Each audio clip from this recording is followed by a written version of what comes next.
All right, welcome back to the Halftime Report. Let's hit some of the calls of the day. Berkshire Hathaway is hitting a record high again today, but TD Cowen analysts are saying that Berkshire's old-school conglomerate structure is facing challenges. They cut the target price to $482, which represents about a 7% decline from where we are right now. Josh, this is one of the names that you own. Yeah, that's a terrible call. Berkshire is up 15% year to date. It is out of the 25 largest S&P 500 stocks. It is the second best performer in the entire stock market after only AbbVie. RSI is 71, so perhaps slightly overbought, but it's above both moving averages. You got a green light on the 50-day, green light on the 200-day. This stock has made 7 all-time highs. It is a battle cruiser in stormy seas. It's everything that you want in a stock in an environment like this. I'm a very long-term shareholder, wouldn't sell it regardless, but I don't agree with what that analyst said. I think they're missing the forest for the trees. $300 billion in cash, $1.1 trillion from a market cap standpoint, outperforming the S&P 3, 5, 10, 20-year time frame. It's been property and casualty insurance that really has been the significant contributor to performance. And what's most interesting about this is the price appreciation and the relative outperformance to the S&P is coming in a period where they're not buying back any of their stock. They haven't bought back any stock since May of last year. That's a very unique setting for this company. Now, you could claim whatever referendum you want on that, or what the bias of Warren Buffett and the company is, but still, if you're invested in that company and they're not buying back that stock, it's telling you how strong it actually is. All right, let's move on to another one right now, and that's Block.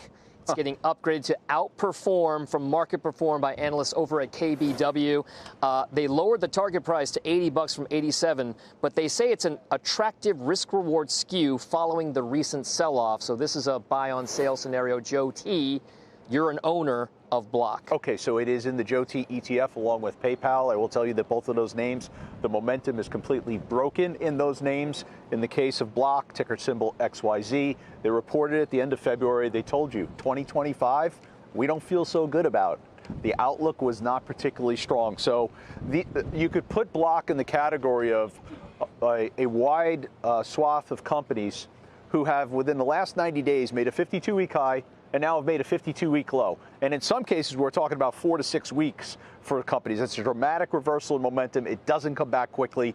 I think, unfortunately, Block, it's going to be sideways to lower at best. All right, guys, now let's move on because I mentioned March Madness. It's that time. Bracketology's coming full force. Let's talk about KeyBank's March Madness favorites.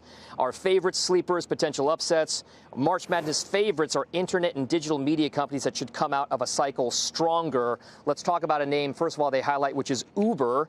Delivery is a habitual category which should benefit from Uber One, and FX is now becoming more of a tailwind for bookings. Bill, Uber. Is it a buy? The diverse, yeah, absolutely, it's a buy. And we bought it when it was down after earnings. We added to it then, doubled down.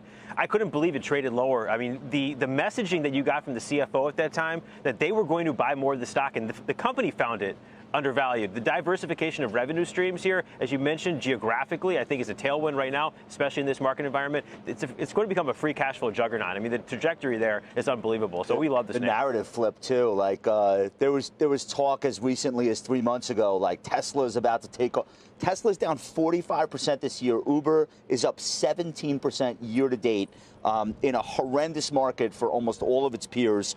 36% earnings growth expected for this year, which is far and away of companies that size, one of the better trajectories for earnings. And it's a 15 times trailing PE. So, like, what else could you ask for in a growth company? I don't know. All right, bracketology is now in full force. We'll see how things play out for March Madness.